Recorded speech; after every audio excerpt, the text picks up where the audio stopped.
welcome. This is your host, Mitchell J. Rabin, and I'm very glad you're joining us again for the 15th annual Earth and Peace Day celebration. We are going to start right away with our dear friend, our beloved Bruce Lipton, who is a cellular biologist. I'm going to give you a quick little intro. It would take the whole night if I were to give you all of his credentials. Bruce is an internationally recognized leader in bridging science and spirituality. He's a stem cell biologist, best-selling author of The Biology of Belief, and recipient of the 2009 Goy Peace Award. He has been a guest speaker on hundreds of TV and radio shows, including A Better World, by the way, going back decades, and he is a well-known keynote presenter for national and international conferences. So without further ado, Bruce Lipton, welcome to the celebration. I'm just so pleased and honored to have you tonight. Mitchell, I am so honored to be here, and especially when you see all the other speakers that are going to be participating today. I'm honored to be among them. And some of them are part of the evolutionary leaders that I know, Kurt Johnson and the wonderful Elisabet Sahtouris, the Hurtaks. And it's very exciting to be here. Why? Because Earth Day has real meaning right now. And as a biologist, it's important to recognize that science has recognized itself for 15 years that humans are precipitating what is called the sixth mass extinction of life on this planet. Point is, there were 5 previous mass extinctions when life was thriving and something wiped out up to 90% of life.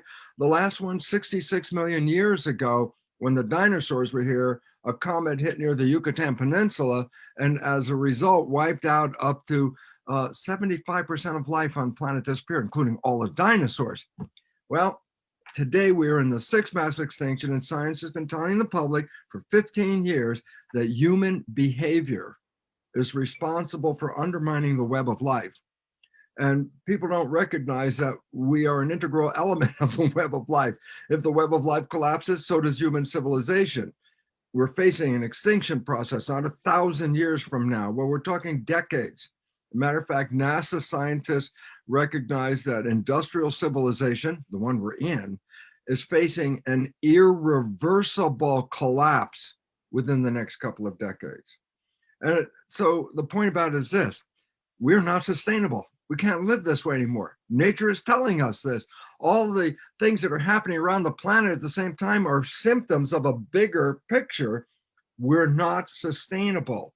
And this is really profoundly important for why the chaos you see in the world exists. And the answer is this: we can't build a sustainable civilization on today's foundations. And so the falling apart government and structure is falling apart. Well, it's necessary because it's the problem causing factor.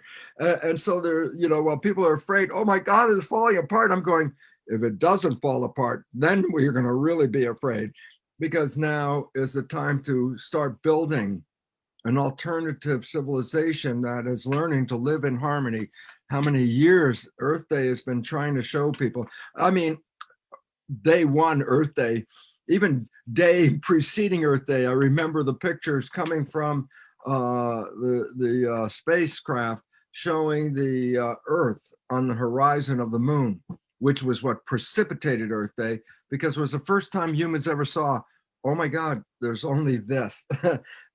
And the idea, because the world was way too big to see it, but then you say it's only that. And then the idea of nurturing the planet was instilled, because it said, to stay on this planet, we came from a garden and we've been destroying the garden.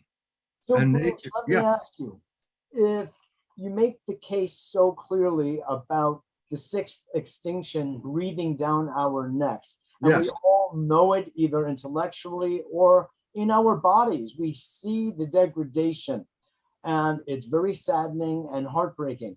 What do you see as the solution? Because we know that there are solutions. How do we pull ourselves out from this situation and build according to the ideas of biology?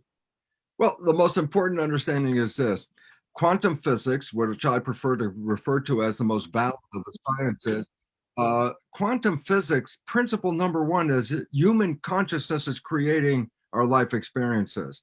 And then the significance of that is then we're not victims of a world, we're doing this.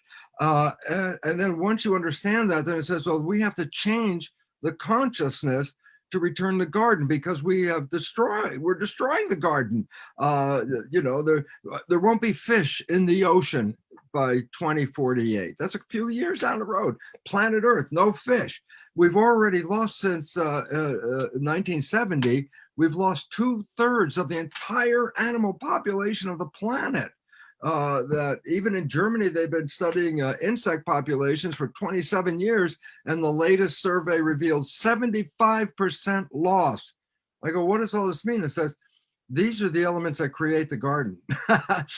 When they're gone, then the garden doesn't exist. And so how do we go from here to the world we want, the world we dream of and envision? Okay, first big understanding. The Matrix movie is not science fiction. The Matrix movie is a documentary. We've all been programmed. It's a natural part of human development. The first 7 years of a child's life, they're not even operating predominantly from consciousness. They're operating from a lower vibration called theta, which is hypnosis. Reason is important. How many rules does it take to be a member of a family? How many rules does it take to be a member of a community? How's an infant going to learn rules? And the answer is nature created a state of hypnosis where they just observe other people, family, community, whatever, and download their behavior. Well, that's how you put a program into the computer. But it turns out, while the conscious mind is creative and we can manifest anything, 95% of our life comes from the program. And that's because thinking interferes with our creativity.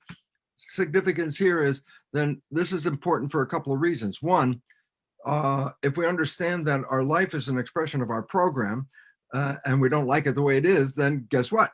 We have ways of changing the program to create the life that you want, because that's why we're here, creators, okay? That this insight really reveals something else too. The new biology reveals everything is energy. Quantum physics, the universe is made out of energy. Our identity is not actually in this body. Our identity is an energy field.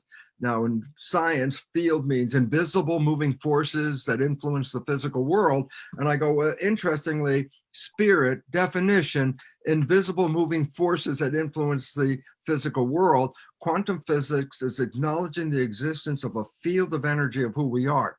Point, energy cannot be destroyed. That there is no such thing as a real death. Your consciousness is here. It's an energy field. Okay. When people understand that, the fear of death will be greatly reduced, which is a big issue, because when people are scared, they'll buy other people's stories of what should I do? And now we have to stop being scared. We have to recognize this thing that I mentioned. All of us are programmed, and our lives are not coming from our wishes and desires. 95% is coming straight from the programs. And psychologists revealed 50-60% of those programs that we were downloaded with are disempowering, self-sabotaging, and limiting beliefs. And I say, then live in a world with those programs. And the answer is yes. And look what we created. Yeah, right. We're destroying this garden. So exactly. It's just coming to who are we? How does it work? And even epigenetics is a science that supports quantum physics, because it says quantum physics, consciousness is creating this reality. Epigenetics, consciousness is creating your genetic activity and your behavior. And all of a sudden it's like, oh, again, when will we earn or learn that thoughts are manifesting, and collective thoughts called culture are the primary shaper of the world? The cultures are failing, that the required breakdown is happening. It's part of our evolution. So for me, that's a positive sign, because if it didn't change, there's a short time between here and that extinction. So I just want people to recognize, don't be afraid of the change, because it is providing the opportunity to create a sustainable civilization. I know Kurt and especially Elisabet Sahtouris will talk to us about that, because this is all part of the evolution we are in. This is what evolution is like. Transition from old, moving into new, with a little bit of chaos in the middle between the old coming down and the new going up. And I want to thank you, Mitch, for letting me be here to talk to this wonderful audience, because we are the creators. And when we understand how we lost our power in programming and learn to reprogram, then we become the creators. And I say that at first it was an intellectual idea, but I reprogrammed my limiting beliefs. And for 25 years, I honestly recognize you don't die and go to heaven. You were born into heaven, the place where we create, the place that we experience, and that this information goes back to our source. And when you know that, then there's a role to be here. Exactly. Bruce Lipton, that was a beautiful and heavenly note to end on. And I thank you so much for your contribution here tonight, but also overall in the world. You are making such a beautiful difference and educating people so powerfully. Thank you. And I just quickly want to thank you for the opportunity to talk to this audience, because that's where the future is coming from. All those people watching right now are the cultural creatives that are seeking answers to move us into a thrivable future. So thank all the people online. Thank you. Beautiful. Thank you again.